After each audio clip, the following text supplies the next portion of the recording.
So this pair of major rulings from the Supreme Court, let's analyze their impact and what they signal about how the justices may vote in some upcoming high-profile cases. We bring in tonight's Bream team panel, former Biden campaign surrogate Kevin Walling, and Judicial Crisis Network and former Supreme Court clerk. She's the president of that group, Carrie Severino. Good to have you both with us. Hey, Shannon, good to be with you. So I want to put up a little bit of video or some pictures that I think that we have from last fall when Justice Barrett was in her confirmation hearings. And you heard a little bit of this in Kevin's reporting, where we were told over and over again that she was going to be the end of the Affordable Care Act. And that was the reason that President Trump had nominated her. There were posters of people who would lose their health care, who had terrible pre-existing conditions and problems. This is what Professor Jonathan Turley is saying about how the media handled that. They surrounded her with pictures that made her look like some type of judicial serial killer. The narrative continued in the media and by members of Congress that she was this existential threat to the ACA. This is an example where the rhetoric quickly outstrips reality. And I doubt many of these members are going to come back and apologize to her. Yeah, Carrie, I don't think that they will. We were saying, many of us at the time, that's not the proper way to characterize what she has said about this statute. But we were told this was the end of everything if she got onto the bench. And she was one of the 7 in the 7-2 to leave the law alone. Exactly. And actually, no member of the court said they'd strike the entire law down. It's really egregious, the demagoguing we saw on this case, when everyone in that room, I think, knew that that was not like the likely result. Even people like Justice Thomas, who twice has voted to say there's real problems with this law, it's unconstitutional, acknowledged that in this case, you know, when there isn't standing for the participants, as he and Justice Barrett and Justice Kavanaugh, et cetera, held, you simply can't bring that case. So they knew that this was not a case that was likely to affect Obamacare, but they couldn't resist trying to do everything they could to distract from what I think was one of the most talented and outstanding Supreme Court nominees we've had, a highly accomplished woman who was knocking it out of the park, and they just had to change the subject. So, Kevin, the decision today was really a technical one. It got to standing. They said these 18 states who had brought this case didn't have standing to be plaintiffs to bring the case, so they didn't really get to the underlying. The dissent written by Justice Alito said, you know, once again, here it is. It appears the law could be on the ropes, and this court manages to save it. An improbable rescue, I think he said. But do you think we're done now with the Supreme Court weighing in on Obamacare? Yeah, Shannon, it's a great question. I always love joining you on these big Supreme Court days to break down this kind of news because you really are the expert, and it's great to join Carrie, too.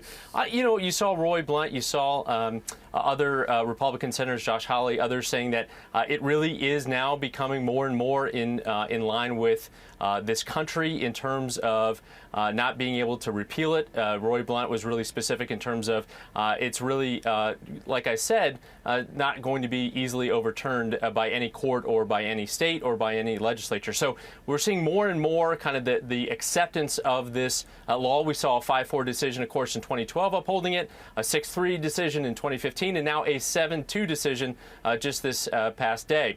So I think to your question, it really has become the law of the land, and Republicans, you know, pursuing any kind of court option here are probably not going to be successful. So to a 9-0 unanimous opinion on this issue of this Catholic Services group in Philadelphia that had worked with the city to place children in foster care.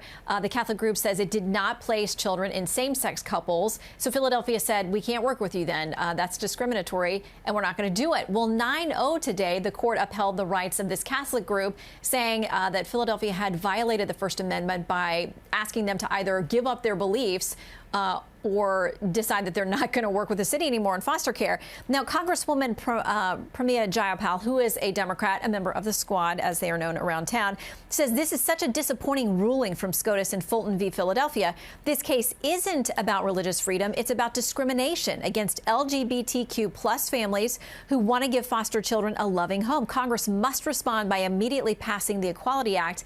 Carrie, I heard a lot of this today from a lot of folks on the left saying this is now a license to discriminate, and unless we pass the Equality Act, this won't be righted.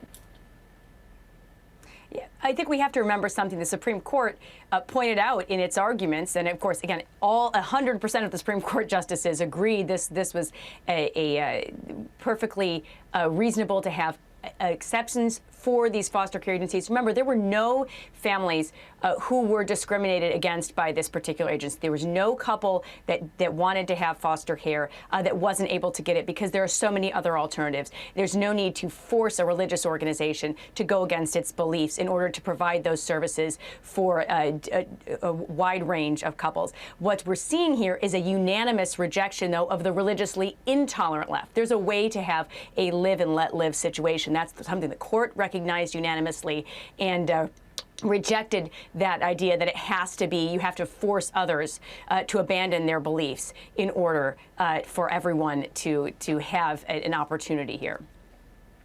Yeah, Kevin, what do you think? Because I don't think that these collision between the religious freedom issues and the LGBTQ plus rights issues are going away anytime soon. In fact, we talked about Jack Phillips, the Masterpiece Theater or Masterpiece Cake baker, and he's being sued again. And he just lost this week for somebody who came to him and said, knowing exactly who he was, I want you to bake me a gender transition cake. He said, I can't do that. He got fined by a judge this week. Where do you think this goes? If it ends up at the Supreme Court, given this case today, do you think he has a chance to win, or will he lose?